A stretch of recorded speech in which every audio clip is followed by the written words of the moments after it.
Assalamualaikum warahmatullahi wabarakatuh. Perkenalkan, nama saya Arnana Dosadewa. Nomor absen 41 dengan NIM 1910 1253 10075. Hari ini kami dari kelompok 7 akan membahas topik dengan judul merancang silabus dan RPP kelas 4, 5, dan 6. Yang mana nanti akan kita ketahui bersama mengenai 1. Apa itu silabus dan apa saja muatannya. 2. Apa itu RPP dan apa saja struktur dan komponennya. 3. Langkah merancang silabus dan RPP. 4. Pengembangan alat evaluasi. Dan 5. Media pembelajaran. Baiklah, langsung saja kita menuju ke pembahasan yang pertama.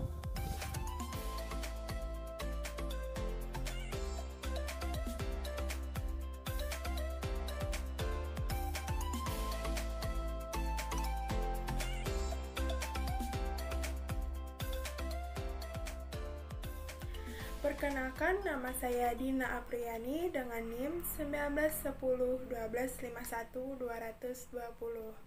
Nah, di sini saya akan menjelaskan silabus dan apa saja sih muatan-muatan silabus itu.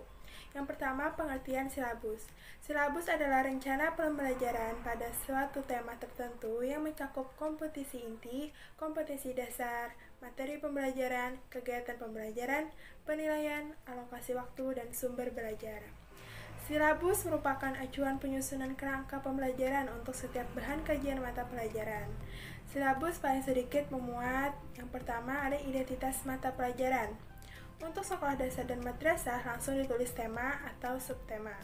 Yang kedua ada identitas sekolah, meliputi nama satuan pendidikan dan kelas. Yang ketiga ada kompetensi inti, merupakan gambaran secara kategorial mengenai kompetensi dalam aspek sikap, pengetahuan, dan keterampilan yang harus dipelajari serta didik untuk suatu jenjang sekolah, kelas, dan mata pelajaran. Yang keempat ada kompetensi dasar, merupakan kemampuan spesifik mencakup sikap, pengetahuan, dan keterampilan yang terkait muatan atau mata pelajaran. Yang kelima, tema.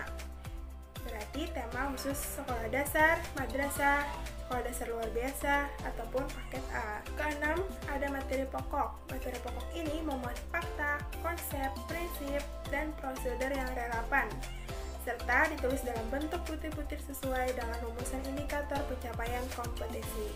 Yang ketujuh ada pembelajaran, yaitu kegiatan yang dilakukan oleh pendidik dan peserta didik untuk mencapai kompetensi yang diharapkan. Yang kedelapan ada penilaian, merupakan proses pengumpulan dan pengolahan informasi untuk menentukan pencapaian hasil belajar peserta didik. Yang kesembilan ada alokasi waktu, sesuai dengan jumlah jam pelajaran dalam struktur kurikulum untuk satu semester ataupun 1 tahun. Yang terakhir ada sumber belajar. Sumber belajar dapat berupa buku, media cetak, dan elektronik, alam sekitar, atau sumber belajar lain yang relevan. Sekian dari saya, selanjutnya akan dijelaskan oleh teman saya.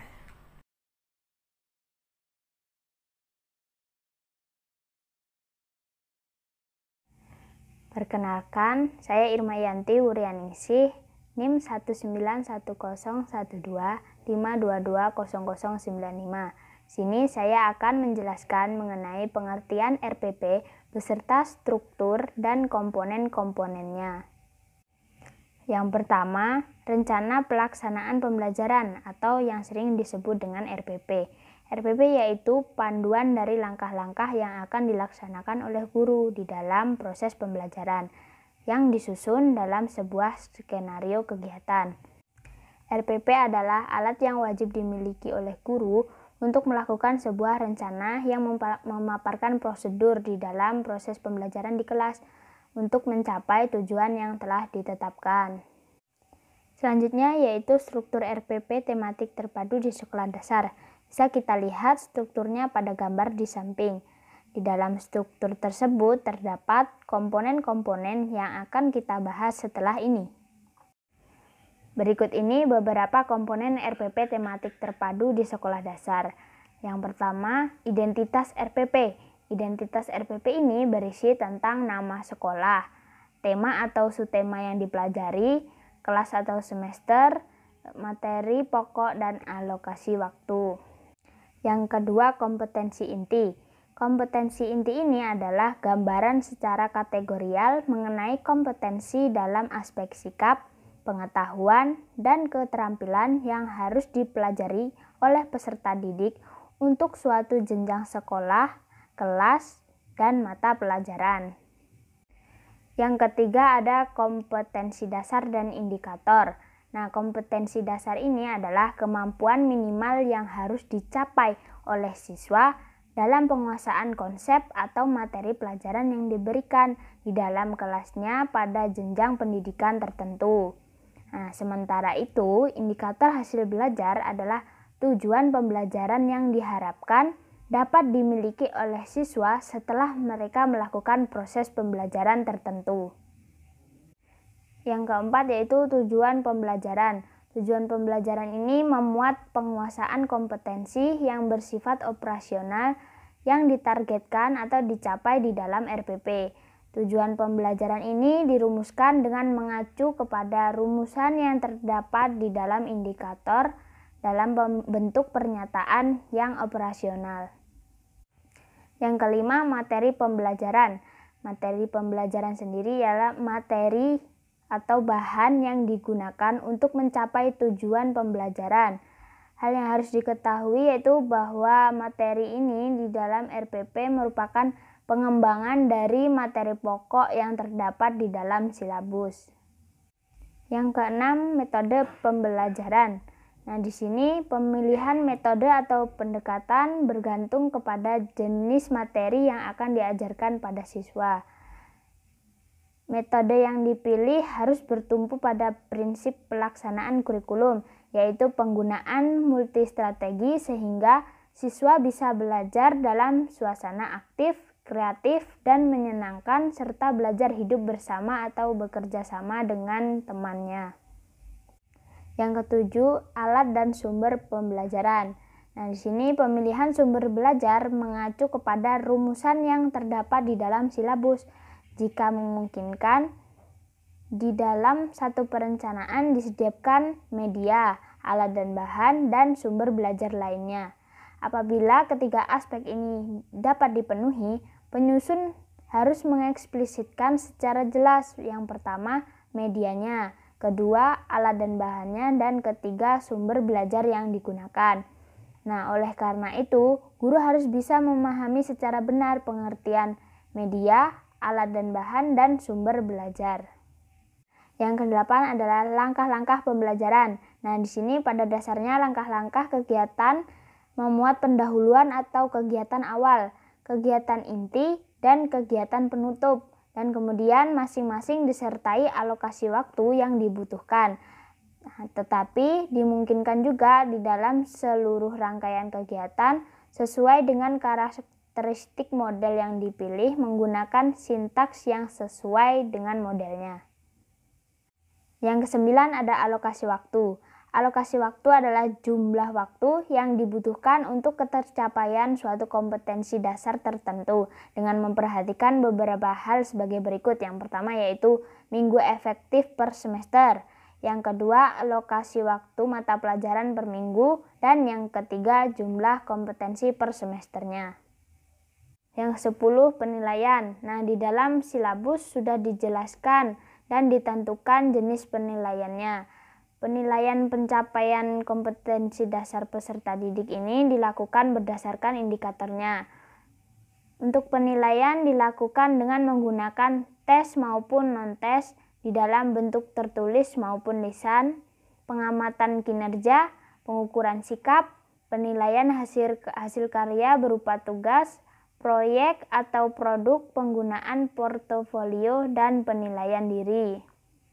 Yang terakhir yaitu pengesahan. Nah, di bagian pengesahan ini menyajikan tanda tangan dari pihak yang bertanggung jawab terhadap penyusunan RPP, yaitu guru dan pimpinan secara administratif yang mengetahui sekaligus sebagai penanggung jawab dan supervisor atas kinerja guru atau kepala sekolah. Perkenalkan, nama saya Rasona Pozahayati, NIM 191011252200060. Dalam kesempatan kali ini, saya akan menyampaikan mengenai langkah-langkah dalam merancang silabus dan RPP Kurikulum 2013. Baik kawan-kawan, setidaknya ada 13 langkah yang harus dilakukan oleh seorang guru. Nah, dalam kesempatan kali ini, saya hanya akan menjelaskan 6 langkah pertama dan nantinya akan dilanjutkan oleh rekan saya. Baik kawan-kawan, kita masuk di langkah yang pertama. Yang harus dilakukan oleh seorang guru adalah menetapkan mata pelajaran. Nah, jadi kawan-kawan, dalam langkah ini, guru itu bisa mengkolaborasikan mata pelajaran yang bisa dipadukan. Misalkan, untuk jenis mata pelajaran bahasa dengan jenis mata pelajaran sosial, itu bisa kita padukan antara keterampilan berpikir dengan keterampilan sosial atau thinking skill dan social skillnya. Langkah kedua, menetapkan kompetensi dasar yang sama dalam setiap mata pelajaran. Nah, jadi dalam langkah ini, guru itu harus mengidentifikasi kompetensi dasar pada jenjang kelas dan semester yang sama untuk setiap mata pelajaran yang memungkinkan untuk diajarkan secara tematik dengan menggunakan payung suatu tema pemersatu. Langkah ketiga, menetapkan hasil belajar dan indikator pada setiap mata pelajaran. Nah, pada langkah ini, guru itu harus mempelajari dan menetapkan hasil belajar pada setiap mata pelajaran, sehingga nantinya dapat diketahui pokok materi bahasan yang dapat diajarkan secara tematik. Langkah keempat, menetapkan tema. Jadi dalam langkah ini, guru akan menetapkan tema yang dapat mempersatukan kompetensi dasar dari setiap mata pelajaran yang akan dipadukan pada jenjang kelas dan semester yang sama. Apa itu tema? Tema adalah gagasan yang menjadi pokok pembicaraan, yang mana tema ini akan dikembangkan menjadi sub-subtema atau topik-topik yang relevan. Dari sub-subtema akan dikembangkan lagi kawan-kawan menjadi suatu pembicaraan sebagai materi pelajarannya. Contoh pengembangan tema menjadi sub-subtema, misalkan tema yang sudah kita tetapkan tentang pengalamanku, maka kita bisa kembangkan menjadi misalkan subtema pertamanya pengalaman menyenangkan, subtema kedua pengalaman menyedihkan, subtema ketiga pengalaman yang lucu. Langkah kelima, memetakan keterhubungan kompetensi dasar dengan tema pemersatu. Jadi kawan-kawan, dalam langkah ini kita bisa melakukan pemetaan dengan membuat bagan atau matriks jaringan topik yang memperlihatkan kaitan antara kompetensi dasar dengan tema pemersatu dari setiap mata pelajaran. Hai teman-teman, perkenalkan nama saya Sri Mulyani dengan NIM 19101251 235. Nomor daftar hadir saya 8. Di sini saya akan melanjutkan penjelasan dari teman saya mengenai membuat RPP Kurikulum 2013 untuk kelas 4, 5, dan 6 di sekolah dasar. Nah, yang ketujuh dalam membuat RPP adalah mengkaji silabus. Secara umum, untuk setiap materi pokok, pada setiap silabus terdapat 4 KD sesuai dengan aspek KI, yaitu sikap kepada Tuhan, sikap diri terhadap lingkungan, pengetahuan, dan keterampilan. Untuk mencapai 4 KD ini, di dalam silabus dirumuskan kegiatan peserta didik secara umum dalam pembelajaran berdasarkan standar proses. Kegiatan peserta didik inilah yang diperinci lebih lanjut di dalam RPP dalam bentuk langkah-langkah yang dilakukan guru dalam pembelajaran yang membuat peserta didik aktif belajar. Pengkajian terhadap silabus juga meliputi perumusan indikator KD dan penilaiannya. Yang kedelapan dalam membuat RPP adalah mengidentifikasi materi pembelajaran.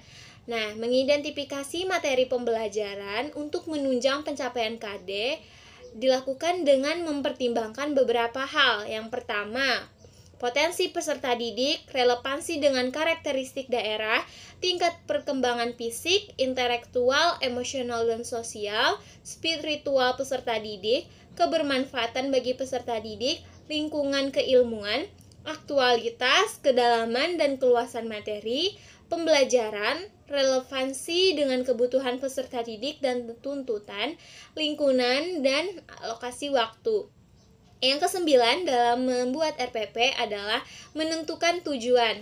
Tujuan dapat diorganisasikan mencakup seluruh KD dan diorganisasikan untuk setiap pertemuan. Tujuan mengacu pada indikator paling tidak mengandung 2 aspek, yaitu audiens atau peserta didik dan aspek behavior atau aspek kemampuan. Yang ke-10, mengembangkan kegiatan pembelajaran. Kegiatan pembelajaran dirancang untuk memberikan pengalaman belajar yang melibatkan proses mental dan fisik melalui interaksi antar peserta didik dengan guru, lingkungan, dan sumber belajar lainnya dalam pencapaian KD. Pengalaman belajar yang dimaksud dapat terwujud melalui penggunaan pendekatan pembelajaran yang bervariasi dan berpusat pada peserta didik. Yang ke-11 adalah penjabaran jenis penilaian. Penilaian penjabaran KD peserta didik dilakukan berdasarkan indikator. Penilaian dilakukan dengan menggunakan tes dan non-tes dalam bentuk tertulis maupun lisan. Pengamatan kinerja, pengukuran sikap, penilaian hasil karya berupa tugas, proyek atau produk, penggunaan portofolio, dan penilaian diri. Yang ke-12 adalah menentukan alokasi waktu. Penentuan alokasi waktu pada setiap KD didasarkan pada jumlah minggu efektif dan alokasi waktu mata pelajaran per minggu dengan mempertimbangkan jumlah KD, kelulusan, kedalaman, tingkat kesulitan, dan tingkat kepentingan kompetisi dasar. Yang terakhir dalam membuat RPP adalah menentukan sumber belajar. Sumber belajar adalah rujukan, objek, atau bahan yang digunakan untuk kegiatan pembelajaran yang berupa media cetak dan elektronik, narasumber, serta lingkungan fisik, alam sosial, dan budaya. Itulah ke-13 hal dalam membuat RPP Kurikulum 2013. Selanjutnya akan dijelaskan oleh teman saya. Terima kasih. Perkenalkan, nama saya Maulidia, nomor absen 46 dengan NIM 191011253200015. Di sini saya akan menjelaskan tentang pengembangan alat evaluasi RPP. Banyak alat yang dapat digunakan dalam kegiatan evaluasi, salah satunya adalah tes. Tes berasal dari bahasa Prancis yaitu testum, berarti piring yang digunakan untuk memilih logam mulia, mulai dari benda-benda lain seperti pasir, batu, tanah, dan lain sebagainya. Dalam perkembangannya, istilah tes diadopsi dalam psikologi dan pendidikan.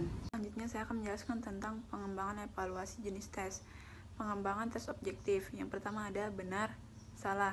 Bentuk tes ini adalah pernyataan yang mengandung dua kemungkinan jawaban, yaitu benar atau salah, di mana peserta didik diminta untuk menentukan pilihannya mengenai pertanyaan-pertanyaan atau pernyataan-pernyataan dengan cara seperti yang diminta dalam petunjuk mengerjakan soal. Yang kedua ada pilihan ganda. Soal tes ini dapat digunakan untuk mengukur hasil belajar yang lebih kompleks dan berkenaan dengan aspek ingatan, pengertian, aplikasi, analisis, asistensi, dan evaluasi. Yang ketiga ada menjodohkan. Perbedaannya dengan bentuk pilihan ganda adalah pilihan ganda terdiri atas stem dan option, sedangkan bentuk menjodohkan terdiri atas kumpulan soal dan kumpulan jawaban yang keduanya dikumpulkan pada dua kolom yang berbeda. Yang keempat, jawaban singkat dan melengkapi. Kedua bentuk teks ini masing-masing menghendaki jawaban dengan kalimat atau angka-angka yang hanya dapat dinilai benar atau salah. Soal tes bentuk jawaban singkat biasanya dikemukakan dalam bentuk pertanyaan. Pengembangan tes lisan. Tes lisan dapat berbentuk seperti berikut. Yang pertama, seorang guru menilai seorang peserta didik. Yang kedua, seorang guru menilai sekelompok peserta didik. Yang ketiga, sekelompok guru menilai seorang peserta didik. Yang keempat, sekelompok guru menilai seorang peserta didik. Pengembangan tes tindakan. Menurut Stiggins tahun 1994 menyatakan tes tindakan adalah suatu bentuk tes di mana peserta didik diminta untuk melakukan kegiatan khusus di bawah pengawasan penguji yang akan mengobservasi penampilannya dan membuat keputusan tentang kualitas hasil belajar yang didemonstrasikan.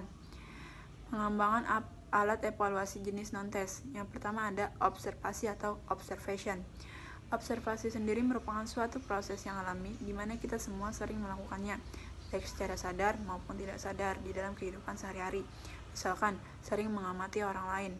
Pentingnya observasi dalam kegiatan evaluasi pembelajaran mengharuskan guru untuk memahami lebih jauh tentang judgment. Yang kedua ada wawancara atau interview. Wawancara merupakan salah satu bentuk alat evaluasi jenis non-tes yang dilakukan melalui percakapan dan tanya jawab, baik langsung maupun tidak langsung dengan peserta didik. Contoh wawancara langsung itu seperti interview, sedangkan tidak langsung seperti guru menanyakan sesuatu kepada peserta didik melalui perantara orang lain atau berupa media. Yang ketiga ada skala sikap atau attitude scale, di mana sikap merupakan suatu kecenderungan tingkah laku peserta didik untuk berbuat sesuatu dengan cara, metode, teknik, dan pola tertentu terhadap dunia sekitarnya, baik berupa orang-orang maupun berupa objek-objek tertentu.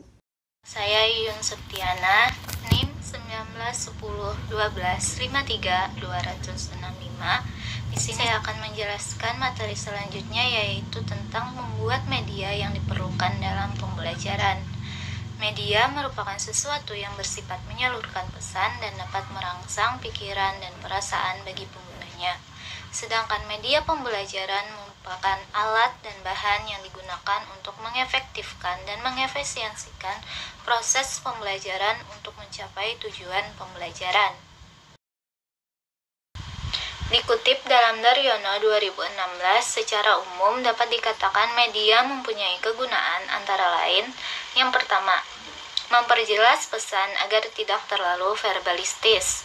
Yang kedua, mengatasi keterbatasan ruang, waktu, tenaga, dan daya indera. Yang ketiga, menimbulkan gairah belajar, interaksi lebih langsung antara murid dengan sumber belajar. Yang keempat, memungkinkan anak belajar mandiri sesuai dengan bakat dan kemampuan visual, auditori, dan kinestetiknya.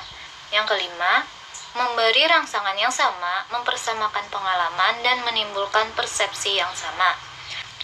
Yang keenam, proses pembelajaran mengandung 5 komponen komunikasi, yaitu guru atau komunikator, bahan pembelajaran, media pembelajaran, siswa atau komunikan, dan tujuan pembelajaran. Di media pembelajaran adalah segala sesuatu yang dapat digunakan untuk menyalurkan pesan atau bahan pembelajaran, sehingga dapat merangsang perhatian, minat, pikiran, dan perasaan siswa dalam kegiatan belajar untuk mencapai tujuan pembelajaran.